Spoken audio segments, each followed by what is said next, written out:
don't know what to think about that.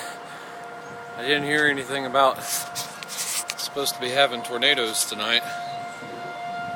Hopefully that's just siren for a severe thunderstorm.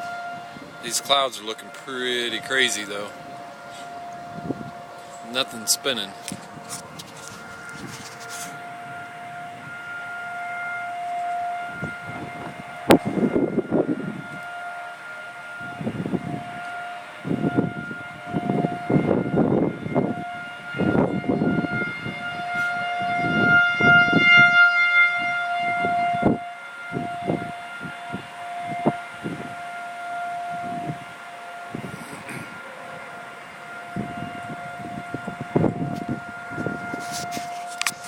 I was out on the bike earlier, and it was a beautiful day out.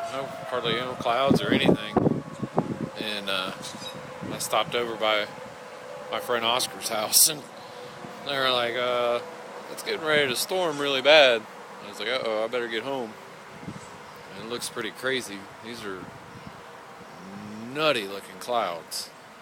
Low, dark. I don't really mind thunderstorms, but that tornado siren kind of makes things seem a little bit scarier. Well, we've had enough rain. Might as well get a little bit more, I guess. Yeah, just thought I'd make a video real quick. See ya.